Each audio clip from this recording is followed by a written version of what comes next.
Thank you. I'll go ahead and call to order the Land Use and Natural Resource Committee on December 3rd, 2020 at 1:30 p.m. Can we start with a Pledge of Allegiance, please? And Kirk, why don't you lead us on the Pledge of Allegiance? I got you. My pleasure. Thank you, Kirk. I pledge allegiance to the flag of the United States of America and to the republic, one nation, under God, indivisible, with liberty and justice for all. Thank you, Kirk. Appreciate that. I got things buzzing at me. Sorry about that. Next, can we please do the roll call, Lynette? Yes, thank you. Good afternoon. Just another reminder, you're probably all used to this, but if you are not speaking, if you could please mute your devices so we don't pick up background noise, that would be great. I'll go ahead with roll call. Director Flores? Absent. Frost? Here. Jankovitz? Here. Kennedy? Here. New? Here. Thank you. Onderko? Here. West? Here. Vice Chair Gallardo? Here. Vice Chair Tixa? Absent. Chair Spokely? Here. Thank you. Thank you for that, Lynette. Next item on our agenda is public communications. Any persons wishing to address the committee on items not on the agenda may do so at this time. Do we have any folks wanting to speak to this committee, Lynette? I don't see any public comment. Already seeing no public comment. We will jump right into our action items.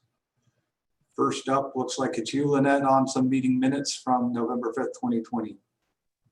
Right. Staff is recommending that the committee approve the minutes as submitted. Assume everybody's had a chance to look at the minutes. Does anybody have any comments? Any of the directors have any comments on this item? Motion to approve by Underco. Got a motion. I'll It's, second. Director New raised his hand for a second. Second, New, seconds. Great motion in the second. Lynette, you want to go ahead and call roll for us on this item? Yes, I'll do so. Director Flores? Absent. Frost? Aye. Jankovitz? Yes. Kennedy? Aye. New?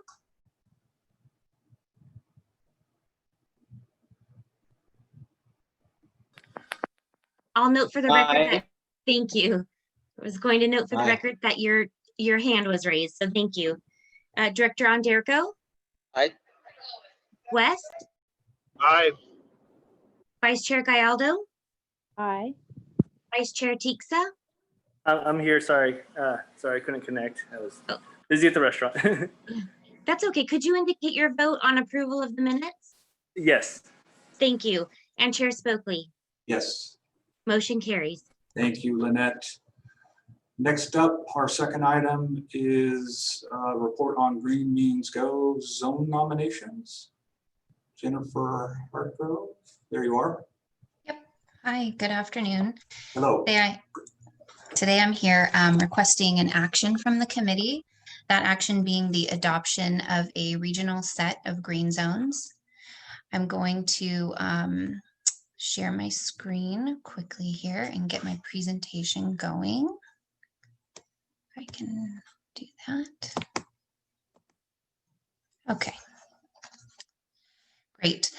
You'll recall that green zones are in service of our Green Means Go strategy, which was born out of a long process to really understand the critical components that we need help with in order to achieve our 19% greenhouse gas emission reduction target from our long-range transportation plan and sustainable community strategy.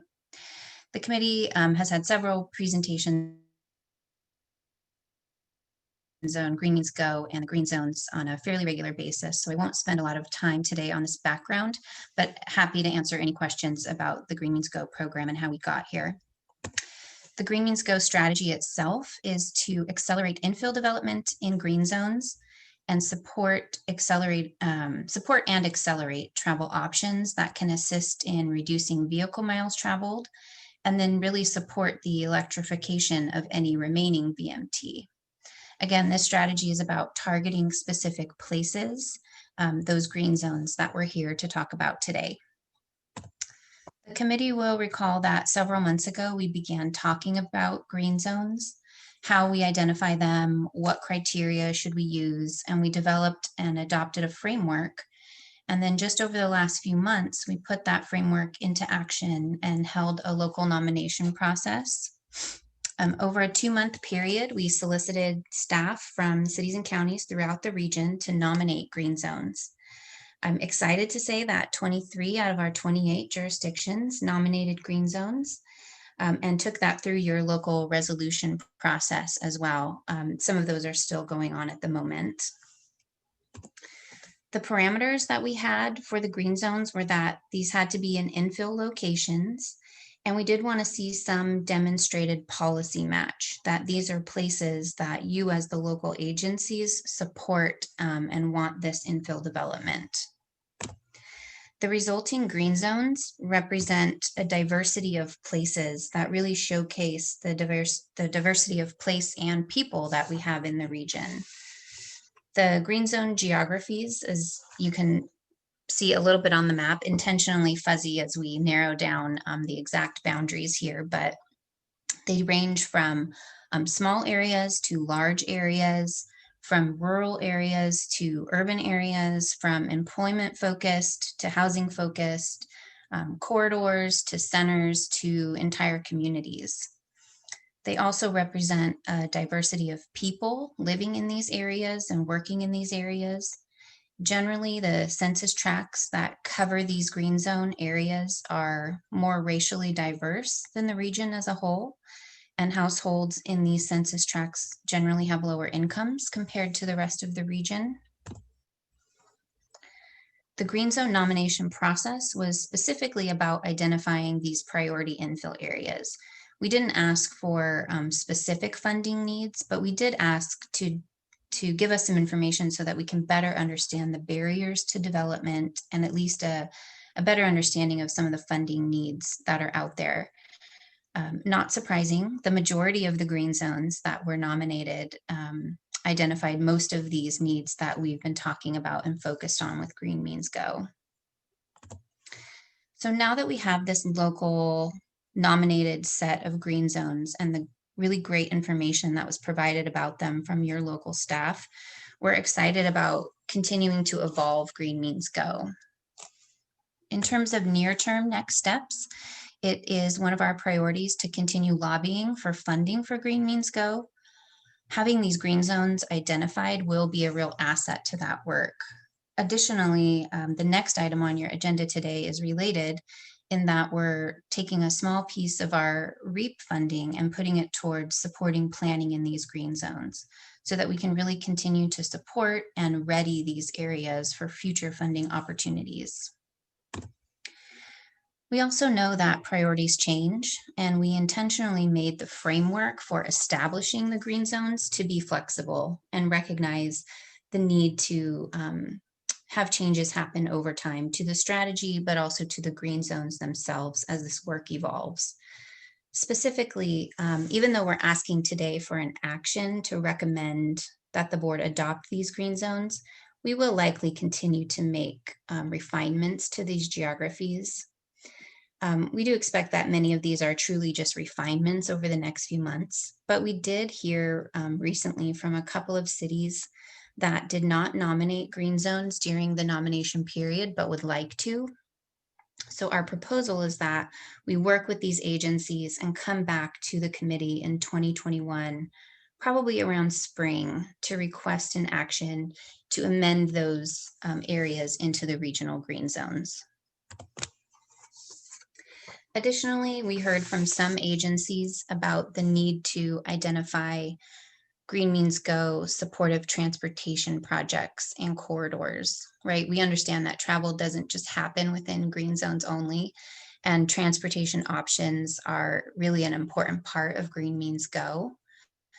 However, the Green Zone nomination process was specifically really focused on infill areas and the areas that have those policies to support that infill growth.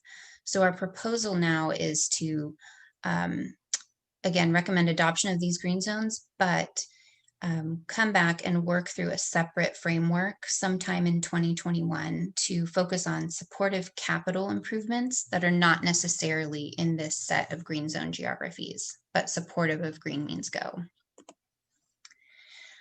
Finally, in terms of immediate next steps, now that we have the green zones identified, we can explore a lot of possibilities around data and analysis to help us better understand these areas and further refine the details of our Green Means Go strategy.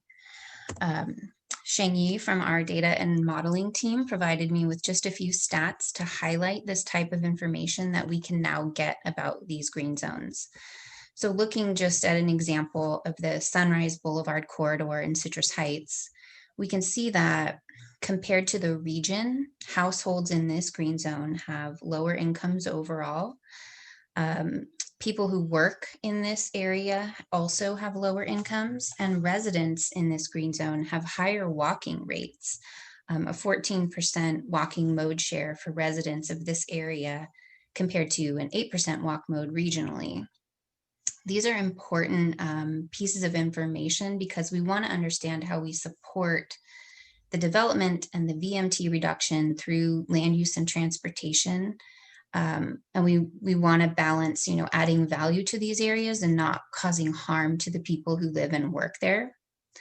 So again, this is just an early example of what we're exploring in terms of data and analysis. We really do have the ability to pull a tremendous amount of information about the households, the workers, the businesses, and the travel behavior in these green zones. We also have some toolkits available that can be of assistance in terms of implementation activities in these green zones.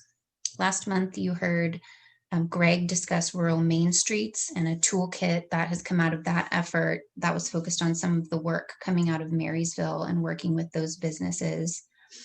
You also last month got a presentation from Dov and myself on the Commercial Corridor Task Force Toolkit.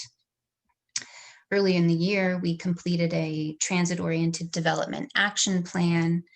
So really better understanding these green zones will help us better match these tools and their strategies with the green zones and how we can, help implementation going forward. So we really do see this action today as a pretty significant milestone moving Green Means Go forward. I would like to thank the committee for your contribution and support on the Green Means Go strategy and really say a big thank you to your staff.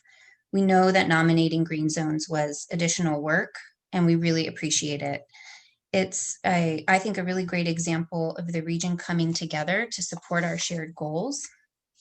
I think it really demonstrates how forward-thinking and collaborative and engaged that your staff really are, that they took this on to nominate these green zones, even without the promise of funding at the moment. Part of our message when we are talking to the state and asking for funding for Green Means Go is about how our region is not competitive in many of the existing funding opportunities. And I think that this effort really shows that we're committed to changing that.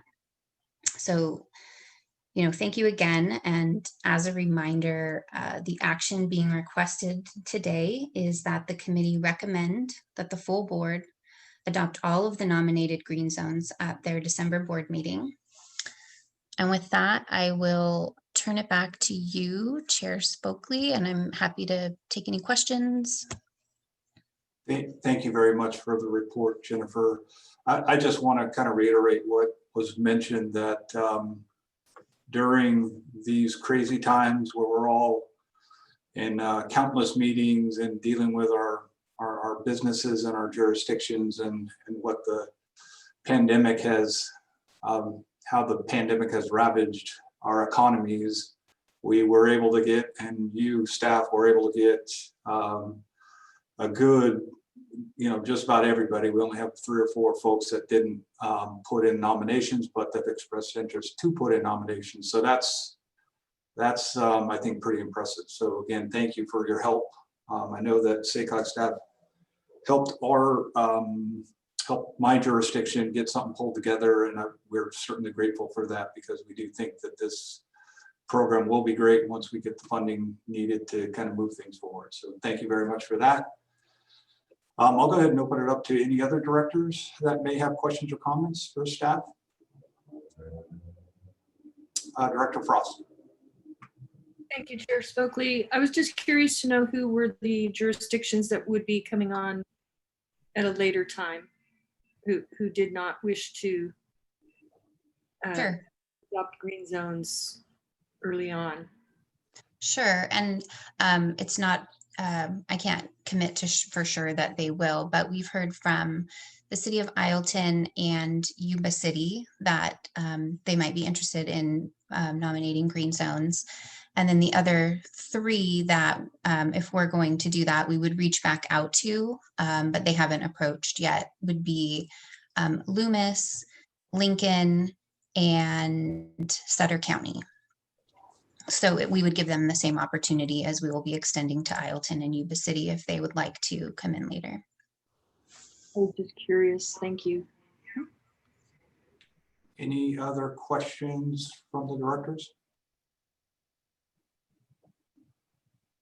Seeing none, Lynette, I'll ask if we have any public comment on this item. No public comment. Alrighty, open to. I move for approval. New move for approval. We have a motion from Director New. Second by Conant. Thank you for that, Director. Lynette, let's go ahead and call roll, please. Thank you. Director Conant for Flores, Yes. Aye. Frost, Yes. Jankovich, Yes.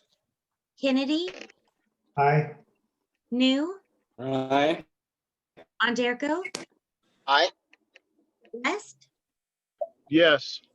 Vice Chair Gallardo, Yes. Vice Chair Teexa, Yes. Chair Stokely. Yes. Thank you. Motion carries. Thank you very much, Lynette. Appreciate it, everybody. We'll move on to item number 3, Regional Early Action Planning Funds, Competitive Grant Pilot Framework. Jennifer, it's your show again. Yep. Me again. Thanks. Get my screen going.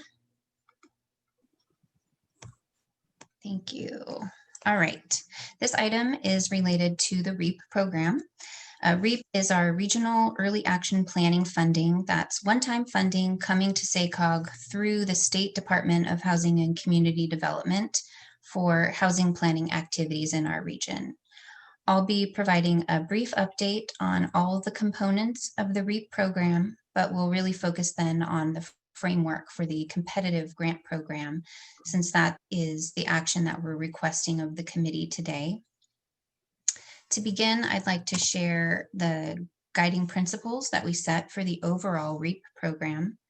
The REAP program itself at the state level has the primary purpose of accelerating and increasing housing. The additional lenses we've added is a focus on infill and more housing choice, and of course, leveraging Green Means Go, as we just talked about in the last item. Back in March, the board adopted a framework for how to utilize the first 25% of the REAP funds. That's this top box here.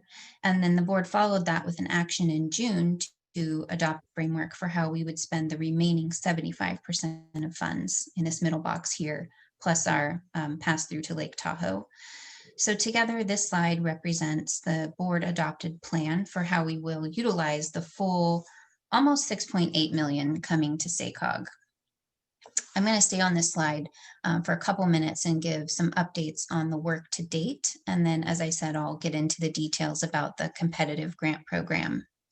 But starting at the top, SACOG has received the first 25% of funds from HCD. We have dedicated up to $600,000 to our Civic Lab Year 2 teams and their projects on commercial corridors. We also dedicated between $10,000 and $200,000 to each jurisdiction to help pay for housing element updates that you're all doing right now. These allocations were based on the RENA share of units that each agency received. Both of these activities are moving ahead. We've been working with your staff for a few months, getting contracts in place, receiving invoices, and getting these funds out to the cities and counties in our region. So moving to that middle box in our remaining almost $5 million, we do not yet have these funds, but we did submit our application to HCD for this remaining 75%. Pending approval from HCD, these funds will be available to us on a reimbursement basis. Our adopted plan for using these funds includes our mini Civic Lab series that's focused on housing, which you'll hear more about later today in your information items. We also have dedicated a little more than $2.8 million to non-competitive grants, and then the $1.7 million to a competitive grant program targeting green zones. So in anticipation of our award letter from HCD, we're getting started thinking about these two grant programs. One of the early steps we're taking is putting together a consultant bench. I talked about this at our last meeting as well. We just closed an RFQ for a wide range of housing related activities. Through this RFQ process, we'll be pre-qualifying a bench of consultants who can provide any number of the activities that you see here on the screen. SACOG will be using the bench to provide the technical assistance that is accompanying the Civic Lab housing series. But we're also excited because we can make this consultant bench available to local agencies for any of the projects using the REAP funds. So local agencies can use consultants from this bench for utilizing any of their non-competitive grants, as well as any projects that are awarded through the competitive program. It's definitely not a requirement that you use consultants from the bench, but we just hope it's a way of streamlining the process for those who want it.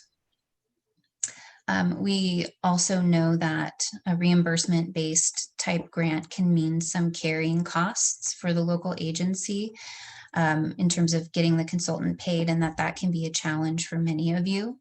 So we are exploring the potential for SACOG to administer those funds on behalf of the local agency, if that is the preference of the local agency. So that would really allow a jurisdiction to scope a project, select a vendor from the bench, and then authorize SACOG to pay the vendor directly with the funding that was allocated to that jurisdiction for their REAP allocation.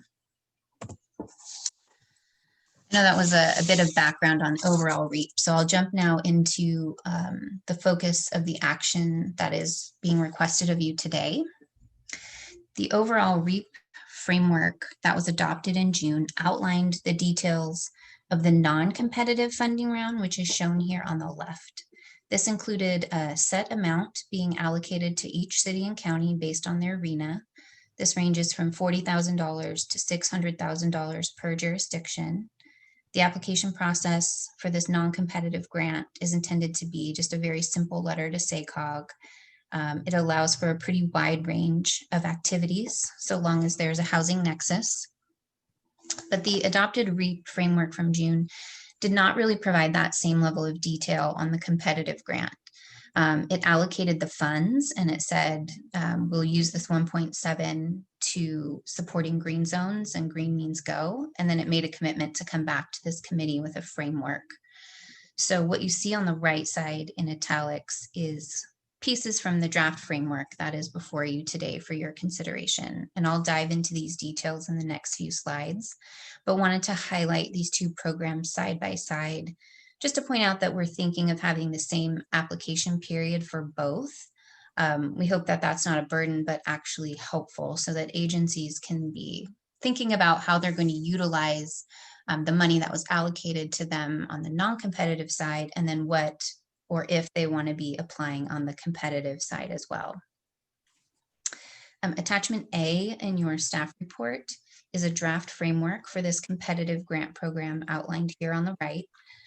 We shared this with the committee last month. We also shared it with local planning staff last month as well. I'll briefly go over the key components of the framework, beginning with the program goals.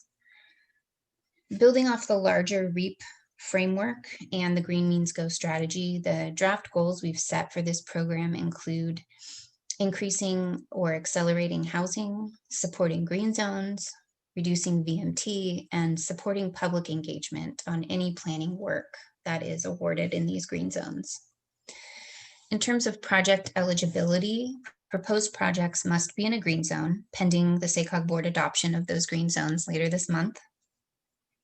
Applicants must have attended 2 of the 4 Civic Lab workshops, though we are making recordings available if you weren't able to attend in real time. Projects that have the greatest potential to increase housing supply, such as specific plans, zoning code updates, fee changes, will be the things that we want to prioritize with this funding round. So we are honing in on a narrower list, though still pretty wide ranging, but a narrower list of eligible activities as compared to the non-competitive program. All the activities must include an implementation component. This doesn't mean that it has to be implemented, but it by the time that the grant period runs out, of course, but it's really that HCD wants to see a commitment to implementation through an action. So, such as like adopting the specific plan or, adopting the code changes, for example. They want to see that adoption as an important step towards your commitment to implementation. Lastly, we know that, that future investments in these green zones can lead to displacement. So we do want to require some type of public engagement and/or displacement analysis as part of any awarded project. Exceptions can be made if that work has already taken place in the green zone previously. For the application process itself, we want to be as streamlined as possible. We're considering a short list of mostly narrative-based questions. We will be asking for some quantitative information about potential number of units or potential acres, and we'll make sure that SACOG can assist in providing whatever data is requested as part of that application. Projects would be scored by a review panel of up to 5 people. Likely, we're thinking that's likely 2 SACOG staff and up to external partners. The intent that the highest scoring projects are the awarded projects. If the committee moves the item for approval today, we will request action from the board, which would then set this draft calendar in motion. This program is one piece of the overall community design funding round. So ideally, we're trying to tee up funding recommendations from this competitive REAP pot in June, which is within a month of the project awards coming out of the larger community design program. As the calendar shows, and as the framework explains, if approved, the framework is going to be used to create the application and guidelines for this competitive grant program. The application and that application and guidelines would then be put out when we open up the application period in mid-January. The application period would be about 2 months long, and we would come back to this committee in June with award recommendations. So it's very likely that the next time we're here before you about this piece of the REAP program would be around that time in June when we're coming with recommendations. Once awards are made, funding would be available almost immediately, and all funds need to be expended by August of 2023. So just to reiterate the ask, we are requesting that the committee recommend that the board adopt this framework that will then be used to inform and create the application and guidelines for the REAP-funded competitive planning grant program. With that, I'm happy to take any questions. Thank you again, Jennifer, for that report. I'll open it up to the director. Does anybody have any comments or questions for Jennifer on this item?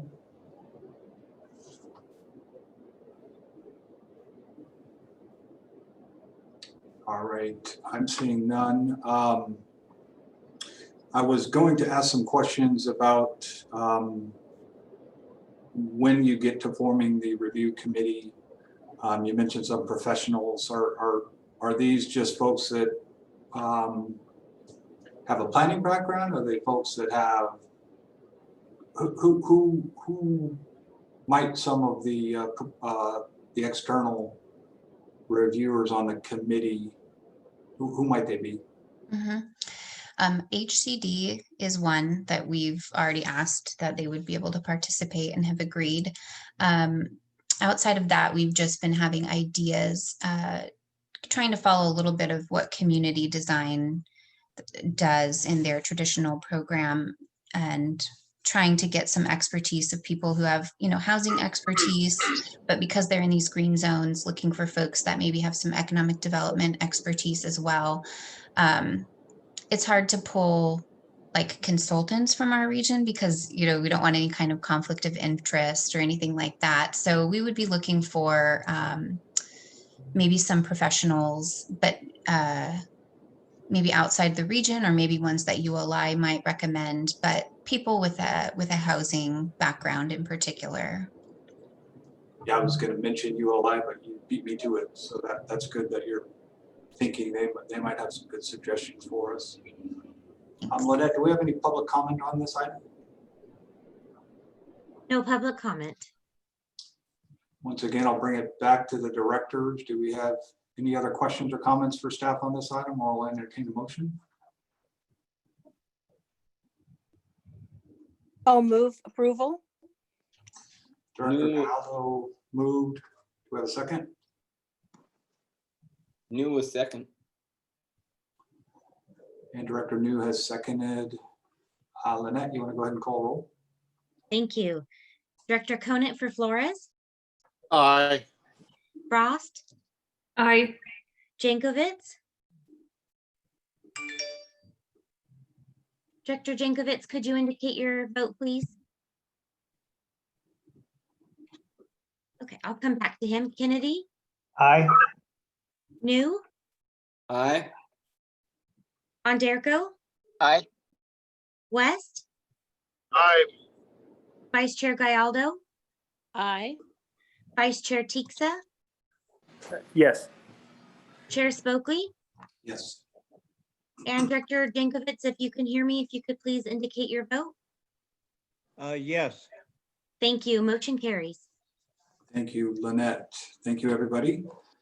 Thank you, Jennifer, again for the nice report. We'll go ahead and move on to our next action item, which is item 4, appointment to the Delta Protection Commission.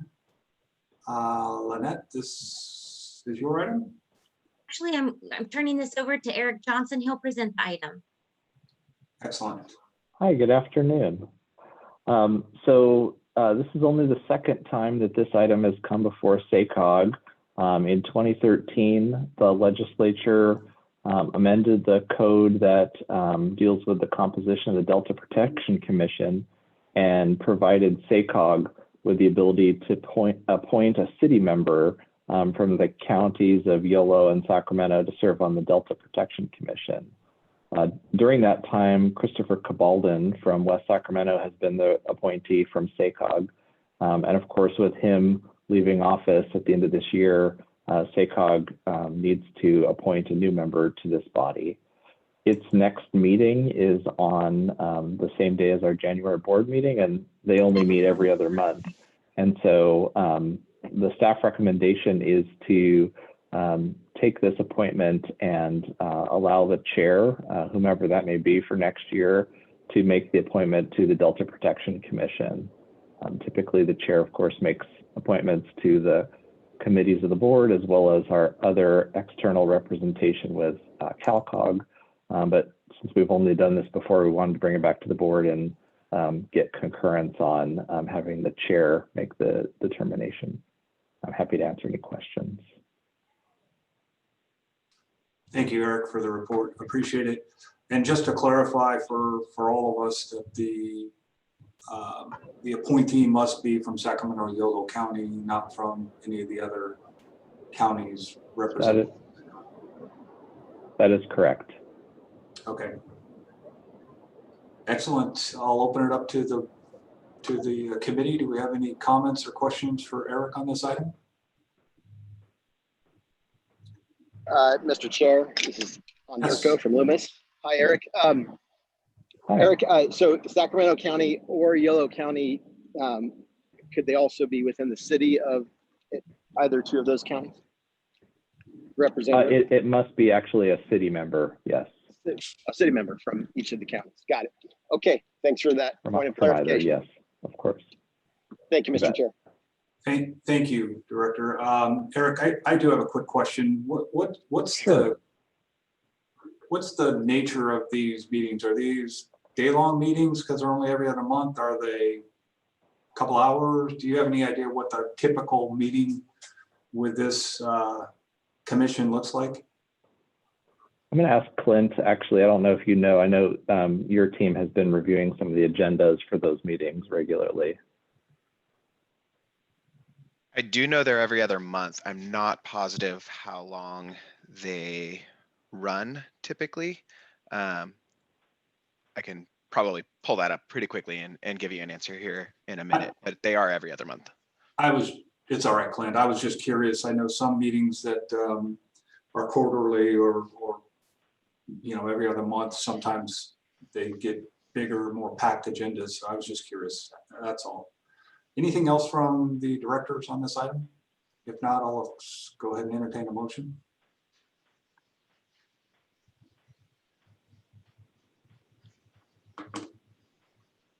Move to approve, Conant. Thank you, Director Conant. Second from Underco. And we have a second. Thank you. Lynette, you want to go ahead and call roll? Thank you. Director Conant for Flores, Aye. Frost, Yes. Jankovich, Yes. Kennedy, Aye. New, Yes. Onderko, Aye. West, Yes. Vice Chair Gallardo, Yes. Vice Chair Teexa, Yes. Chair Spokely. Yes. Thank you. Motion carries. Thank you, everybody. Thank you, Eric, for the presentation. Appreciate that. We'll move on to our first informational item for the afternoon. That's item number 5, Civic Lab Housing Series Update. And we're back to you, Jennifer. Thanks. As you know, we are using a small amount of our REAP funding for a Civic Lab housing series that's really intended to support and complement the use of the non-competitive funding and then the competitive program that we just talked about. And we've just completed that series and are moving into our technical assistance. So I've invited Adrienne Moretz, our Civic Lab program manager, to join me virtually today, and she'll give you a presentation, a comprehensive overview on the housing series. So with that, I'd like to hand it over to Adrienne now. And maybe a drum solo after your presentation, Adrienne? That's planned, yes. Hi, everyone. Good afternoon. I'm going to share my screen really quickly.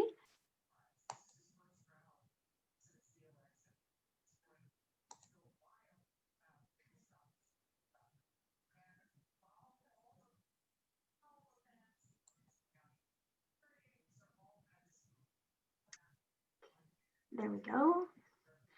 So like Jennifer mentioned, I am going to talk through our Civic Lab housing series, which is a part of the larger REAP framework that Jennifer's been talking to you about. Typically in a Civic Lab round, we would bring to you monthly workshop summaries, but we started and concluded the housing series within a month's time. So we thought we would bring you more information about each of the workshops today. But also wanted to provide you with some background information on how and why we developed the series and what's next, especially for our local planners.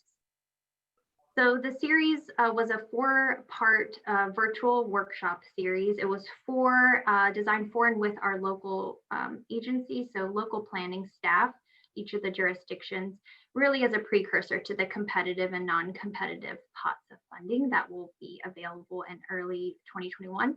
Like Jennifer mentioned, participating in at least 2 of the 4 workshops made a jurisdiction eligible to receive or eligible to apply for the competitive grants. So before I dive into each of the workshops, I do want to just give a little more background about our reasoning and decision for making this a Civic Lab series. So if you recall, our Civic Lab series or Civic Lab program is really these 3 steps. The first is identifying the challenge we have. It's diving into the root cause of our problems, whether it's land use or mobility related, really trying to understand what the causes of our challenges are. And then we move into this explore phase where we look at all of the problems and opportunities that we have around this challenge. We partner up with private sector and bring the right partners on board.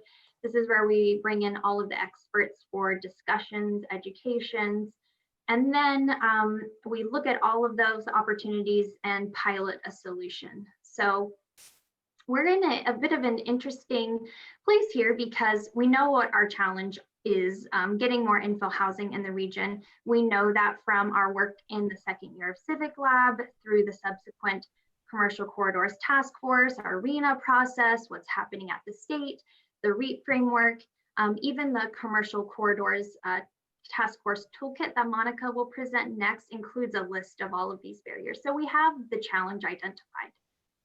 At the same time, we also already have a pot of money to address solutions. We are given a framework from the state. We are, Jennifer just brought forward guidelines for a competitive pot. So we have more of the pilot portion identified as well.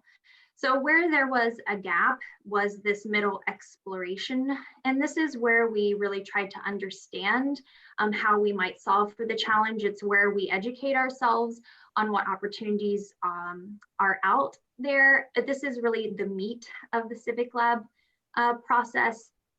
And so this is where we really determined what we might do, and we needed to figure out how we might do it. So we again looked to Civic Lab and all of the core components that we use in each of our Civic Lab programs that we've done so far. These are the things that are integral to each of these programs. We've iterated and changed these throughout the years, but they really are essential parts to making any of our Civic Lab programs a success. For example, that first check mark you see, the user-centered design, that's really not us designing something for a Civic Lab participant like a jurisdiction, it's designing with them. So in this example, we met with our housing planners and staff early on. We had conversations with them. We tried to understand and learn from them what kind of structure they wanted in terms of a series, how they wanted it to look, what type of content they felt like they wanted, what would be helpful to them as they prepared their application. Of course, we wanted to provide the dedicated space we typically do for a Civic Lab. We really want it to feel like a safe place for our jurisdictions to be able to have open conversations, good engagement and discussion. And then, of course, the typical things that we have, like our matchmaking with the private sector, our streamlined procurement, like Jennifer mentioned, and bringing in lots of different experts. So we took the core components of Civic Lab and matched that with what we had in our Civic Lab process and got to the Civic Lab housing series. So this is the same framework that Jennifer showed you, but I just wanted to hone in on where the Civic Lab housing series fits from the framework you approved in June. It really is a small portion of the overall budget for the program. And so when we took all this information in our conversations with our local jurisdictions, there were 4 things that bubbled up to the top we knew we wanted to convey throughout this series. The first is the historical context of this work. We didn't feel like we could move forward with strategies on how to address getting more infill housing without understanding how our urban form got to where it is today. In addition, we know that we are already doing great work in our region. Lots of our jurisdictions are doing amazing things. We want to highlight and showcase that. Peer-to-peer interaction is again and again brought up by our participants as one of the most essential components of Civic Lab and really any program in general. So we wanted to understand what each of our local jurisdictions were doing in our region, but also other local examples across the country. Expert-led education and discussion, of course. What we've learned, especially from the housing planners, is more experts and less time. So that's why we wound up with 4-part workshop series that was only 2 hours each. They're really jammed packed with information. And then finally was technical assistance. We wanted to provide customized and individualized support for our jurisdiction as they take the information from the housing series and develop applications for the upcoming grant programs. So I'm going to quickly walk through each of the workshops that we hosted. We started these mid-October and concluded right before the Thanksgiving holiday. This calendar stayed pretty true to form throughout the series. So the first workshop was really where we set the stage. We brought in Dr. Andrew Whitmore. He's a professor at UNC Chapel Hill. He researches the history of land use planning, and he talked to our participants about the history of exclusionary zoning across the country. We also brought in the first workshop, Jackie Cole, as a local engagement consultant. We wanted to understand how you create meaningful engagement with our communities, especially now since we're all virtual and we have to do everything not in person. And so she talked to us about really giving back something to the community and not just designing for them, but with community members, because they're already having these types of conversations. So we shouldn't intrude on that and make empty promises. We should be giving back to the community and having those conversations with them. And then for the local context, our local partner, we brought in the city of Elk Grove.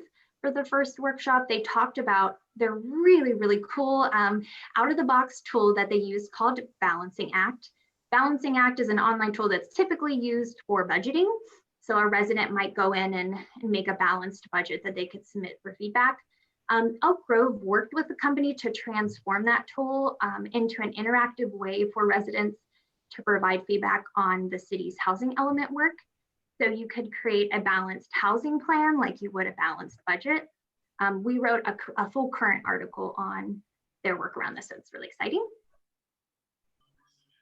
Then in the second workshop, we really started to dive into strategies our local jurisdictions could take. We brought in Cascadia Partners. They're the consultant we actually used for our TOD action plan we completed recently. They talked about how our jurisdictions could get to more missing middle housing. They refer to it as gentle infill. And they had a really intriguing PowerPoint slide where they showed examples of missing middle housing in every single jurisdiction, every single county in our region. So really missing middle is what we consider most desirable. It's what we think of when we think about the historical charm of our neighborhoods, but is often, now illegal to build. So they provided 6 steps to making a missing middle friendly code. And then for our local jurisdiction, we brought in the city of Portland. They talked about their residential infill project. Really the 5-year journey, they went on to amend their code to allow for more missing middle housing. The third workshop, we brought in the private sector. We wanted to collaborate with private sector partners so we could have really open conversations with them about how we could build more infill housing across the region, not just in our urban areas. And so we brought back Steve Vallejos. He recently presented to Lunar, his company Prefab ADU. He talks about pre-approved ADU planning and how that can save time and money. We also had Julie Young with Urban Elements, who's a small developer in the region. She's also a Commercial Corridors Task Force member. She talked about her KIND project in West Sacramento and how changing the fee structure would have saved the project a lot of costs. Finally, we had Susan Brown with Umpqua Bank talk about missing middle infill financing. So we really had the broad perspective from financing to development to building in the third workshop. And then finally, for the fourth workshop, it was really our locals' time to shine. So we had a local showcase. We heard from City of Sacramento, Davis, Folsom, Roseville, and a lot more jurisdictions. This workshop out of all 4 had the most engagement and discussion. Our jurisdictions really are doing some great work, and it's really a good opportunity for them to converse with one another, share examples, talk to each other about where they're looking to for inspiration, some of the challenges they're facing, how they're overcoming them. So it was really a fully dedicated workshop to all of our local jurisdictions. So we recorded each of these. They're now available on the website on your screens, our SACOG website. We wanted to also make available all of the PowerPoint presentations, any relevant web links. We have short summaries of each of the workshops. So really is a good resource if you're wanting to share with your colleagues or wanting more information about the workshops yourselves. They're all available on our website. If I personally could recommend even just one workshop for you to listen to, would be the first one, and Dr. Whitmore's presentation on the history of exclusionary zoning. It was really pivotal for a lot of our jurisdictions and as the staff. Some of the feedback we got from that workshop and that presentation specifically was that our local planners hoped that policymakers could hear that conversation. So they're on YouTube, so easy to listen to. To kind of wrap up here, we got really good feedback from the workshops. What we tried to do in every feedback survey is ask, did you learn something new? Do you have a takeaway? And can you apply these learnings to a few former or future grant applications? We got a resounding yes.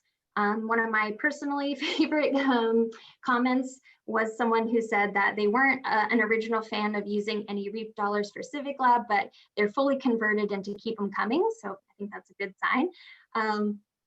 And then before I finally wrap up, our next steps are on the screen here, really coordinating with HCD and providing that technical assistance. We're in the midst of pre-qualifying that bench of experts to provide that individualized technical assistance to the jurisdiction.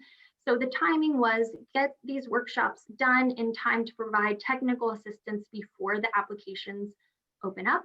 And I'm happy to say 19 of the 28 jurisdictions are eligible to compete in the competitive grant applications from participating.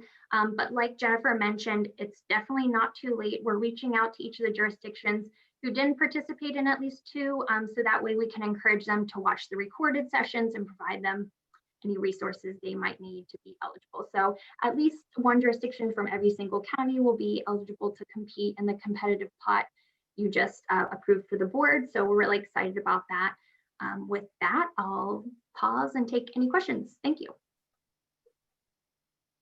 Thank you very much for that report. I just want to clarify, so the jurisdictions, I'm assuming like planning directors or staff level people, who has to attend these recorded presentations to be eligible to compete in the program? We didn't make a requirement of who from a local jurisdiction, just local jurisdiction staff. So our contact list is mostly planning staff. Not all jurisdictions have dedicated housing planners. So it's kind of a mix of public works, economic development, long range planners. So we have a really good contact list, but it's not a requirement of a specific staff person that had to watch or participate in the live workshops. So if I had interest in a few of them, would me as an elected qualify? Yes. Okay, great. I'll go ahead and open it up to other directors who might have questions for Adriana.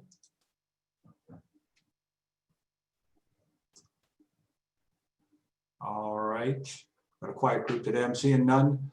I do just want to commend staff for putting this program together. There are a few of these videos that I am going to go watch now that I know where they are on the website. Particularly the last one where we're talking about sequence streamlining. That is vitally important to development and redevelopment. It drives costs significantly on projects. So I'm really interested to hear the conversation there, and I will tune into the first workshop as suggested. Thank you very much. Again, back to the directors for any follow-up questions or if we have none, we'll go ahead and move on to our next informational item. Thank you again, Adriana. Next informational item is Commercial Corridor Task Force Toolkit and Meeting Recap. And Monica has this one. Thank you, Director Stokely. Adrian and I don't always present back to back, but when we do, we try to coordinate our outfits. And for some reason, Jennifer was left off the memo for that, but we're giving her her water break right now. So thanks for your time today. I do have a final wrap up of the Commercial Corridor Task Force. You have as an attachment the group's major deliverable, which was planning for economic prosperity and vibrant places, a policymaker's toolkit for commercial corridors. Before I go a little bit deeper into my presentation, I do want to start with a thank you to all of the task force members, and particularly to our board members. It's not lost on me, and you've heard Jennifer and other presenters mention as well. We recognize how incredibly busy you are, how much additional work you get when you're at the SACOG table, in addition to all the other tables you sit at locally. So once again, when this opportunity was raised as another request, so many volunteered to make time, and we are incredibly grateful for that. So very quickly, I'd just like to acknowledge our directors, Allard, Gallardo, Harris, Jankovic, Kozlowski, Samayoa, Chenier, Slowey, Saragosa, and of course, the task force chair, Director Sander from Rancho Cordova. And then we did have a number of non-elected members who participated as well. Mike Dewar, who works for the city of Roseville, he's their alternative transportation manager. He was really important, we thought, to bring perspective as we were talking about commercial corridors to the transit-oriented nature that we are trying to pursue along commercial corridors throughout the region. And then our other non-elected board members, we had Louise Bedsworth from the Strategic Growth Council, Jose Bodipa Memba, who is the Director of Sustainable Communities, also chair of ULI, the Urban Land Institute Sacramento Region Council, Stephen Doss with Mercy Housing, Isabel D'Amico with New Economics Advisory, Sandra Drown with Yuba City Downtown Business Association, Amy Lappin from EPS, Jennifer Matalich from Five Star Bank, Chet Hewitt from the Sierra Health Foundation, Dina Ellis with Cresley Homes, and then Julie Young with Urban Elements. And I think they brought such a diversity of perspectives to the group, along with our elected officials who really had a nice representation across the region, made for extremely fruitful discussions. And then I just wanted to kind of tie a little bit more together. Jennifer did a great job, as did Adrian, of all of this work and how it is layering and compounding efforts to really bring more regions or more dollars to our region, but also for SACOG to continue to provide technical assistance at multiple levels. So we're creating tools that you just heard of that are specific to staff and to developers. And then we're kind of completing that 360 with this policymakers toolkit, which was informed by our board members and of course, experts from across the region. So we're really excited to be able to do that, wrapping up 2020, but leading into a lot of work that your jurisdiction staff is going to be doing in the next calendar year. So jumping back to 2019, when the idea of this group really was spurred by Civic Lab Year 2, which was focused on commercial corridors. Adrian led that effort as well. And as we got those briefings, Adrian provided those briefings, we heard very clearly, and Chair Sander at that time heard very clearly, board member interest in continuing to make progress on identifying the barriers and coming up with solutions and finding ways to test those solutions to really reduce the barriers to infill and housing. So at the first meeting, which was in person in January of this year, staff presented some challenges in broad buckets. So infrastructure, regulatory and process, cost and funding, societal forces, and market forces, which all are presenting challenges to attracting private investment. So we did follow the two tracks of, what are the challenges on the public side, but what are also the challenges to drawing in more private investment. So that meeting included a prioritization exercise. That exercise, coupled with feedback and discussions in two subsequent meetings, really formed the structure of the commercial corridor toolkit.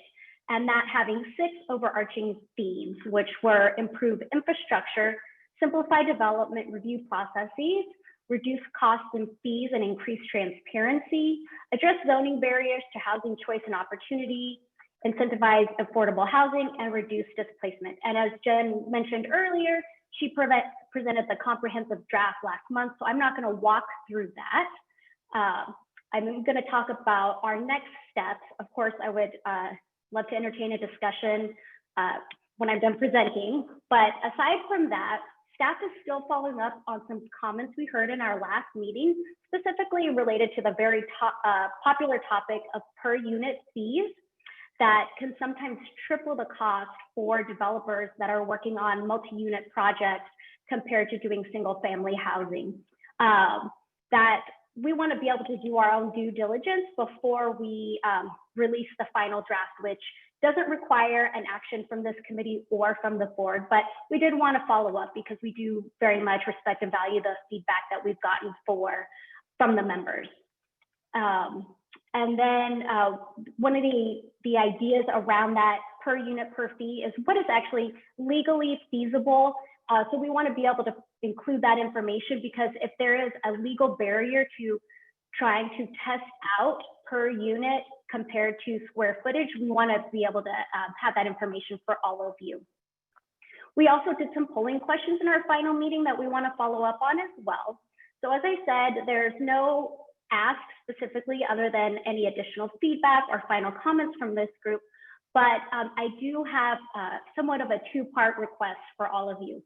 First, that you take this toolkit and share it with your elected colleagues locally, and that you take me up on my offer to have James come out and speak with all of your boards or councils on this topic specifically, as well as the other toolkits that we are preparing for you and your staff to use in 2021 as you look to increase housing and infill on your commercial corridors. So with that, I'll stop, and I welcome questions, comments, or feedback. Thank you. Monica, thank you very much. I'll open it up to the committee. Does any of the directors have any comments, questions for Monica or staff?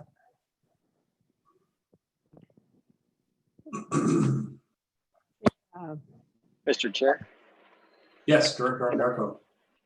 Hi there. Thank you. Hi, Monica. Thank you. I know there might be more than just myself who's attending their final meeting of the year. So I would ask Monica that you connect with our city manager, and Jan Clark-Kretz, I believe, is going to be my replacement, and just maybe connect with all the incoming members and bring them up to speed with this item, because they're going to be the best conduit for making things happen. So please follow up with the replacement board members, if you would. Thank you. Thank you, Mr. Chair. Will do, Director Anderko. Thank you for that feedback. We will. Director Galdo, did I see you raise your hand?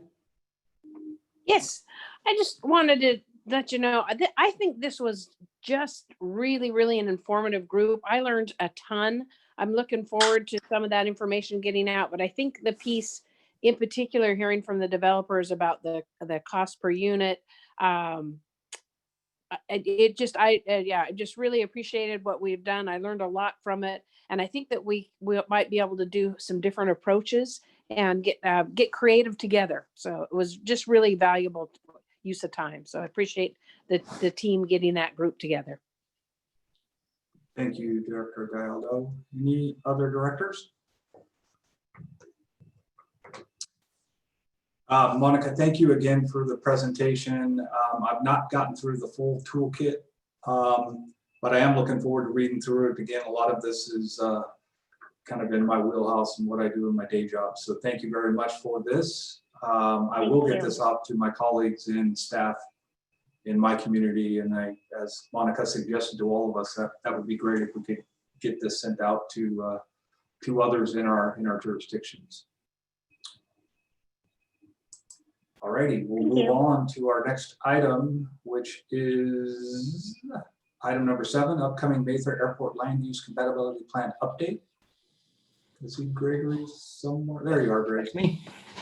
Hi, Greg Chu on the planning staff.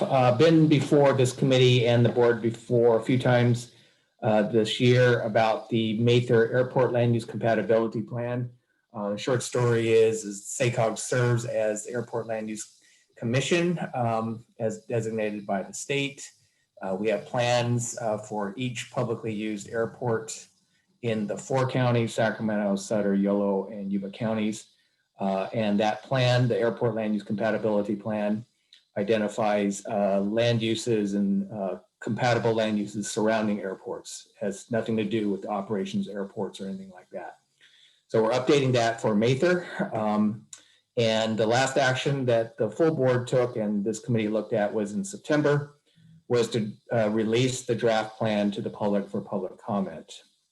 So I'm here today because the board is going to be asked directly in January, and it won't be coming back to this committee for next month because there isn't a meeting. But the in the January board meeting, as the Airport Land Use Commission, the board's going to be asked to look at the review of the comments and our responses to the comments that we received from the public about the draft plan, as well as we have an initial study for the CEQA or the environmental process that we'll have to start, and then also to release for the next stage of the process, which includes an analysis of displacement that would result from the plan. So mainly just to let you know that it's going straight to the board in January. I will provide more background because we will have new board members that will need some background about this, but it won't be coming back to this committee and going again straight to the board in January. So with that, I'll just leave it brief, but be glad to answer any questions. And there is a FAQ in the link in the staff report that provides all background information, including the draft plan itself. Greg, thank you very much for that. I do have a quick question.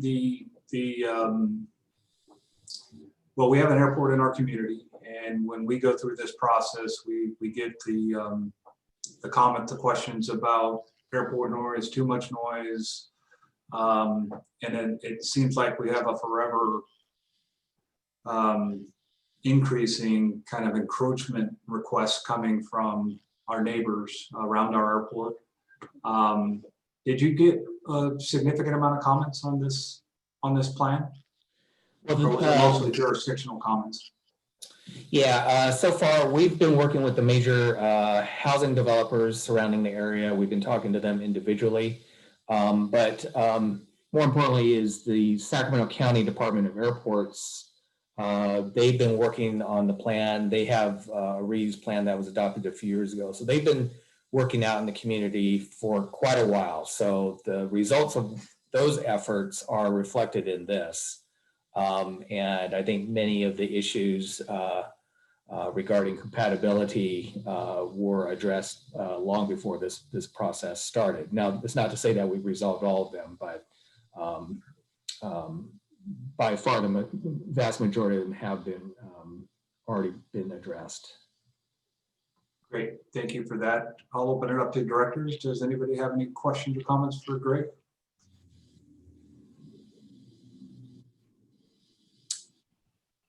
All right, we're flying through our agenda. Greg, thank you very much for that update. I appreciate it. And our last informational item is item number 8, Youth Leadership Academy. Rosie, are you with us? There you are, Rosie. Here I am. Hello. Good afternoon. Rosie Ramos here. I'm the project manager for the Youth Leadership Academy, and I am happy to bring you today the final list of the newest Wiley cohort. In the attachment, you will find the 49 students that were accepted into the program. This was a record-breaking year for the program. We had 110 applicants from across the region, and we offered to interview 80 students and then selected the final 49. I'm also happy to share that we are going to have 10 students return from last year as peer mentors, and these students will take on leadership roles that include facilitating discussions, moderating panels, and other activities. So we're excited to welcome them back and to continue to see their leadership skills develop. Tomorrow, we will be hosting an orientation for students to meet each other and myself and Ignacio from Pro Youth and Families. And the first session that kicks off the program will be on Saturday, January 23rd, 2021. The program will continue with a bi-weekly workshop on Saturdays, and they will be virtual. And you will find the full schedule of topics in the attachment as well from the staff report. And if you are interested in participating in any of these topics, please let us know. We welcome you as guest speakers, or if you have a cool project or a program that you would like to highlight from your community, please let us know. From our feedback from students in the last 2 years, connecting with you is one of the highlights of the program, so we know that they really enjoyed this. And finally, I would like to thank our sponsors for making this third year possible. The full list of sponsors is in the staff report as well. So with that, I turn it back to you, Chair. Happy to take any questions or comments if you have them. Thank you, Rosie. Are the because the meetings are virtual, are outsiders or directors able to sit in and kind of listen? Yeah, we would definitely, if you're interested in a particular topic, we are happy to have you join us. Great, great. Thank you. Yeah. Does anybody have any comments or questions for Rosie on this item? Thank you. All right. Thank you very much, Rosie. Appreciate it. And I think that brings us to just our final item, which is receive and file item on some blueprint implementation activities for the month of December. Any other matters from any of the commissioners? I know that James had to leave for another meeting over with the state. Casey, do you have anything you want to add as we wrap up here? No, I don't. Thanks for asking. Thank you, Casey. All right, with that, thank you all for joining us. Beautiful day outside, so hopefully you can go outside and enjoy the fresh air. Have a great afternoon, everybody. Thank you. Thank you, Chair Smokely.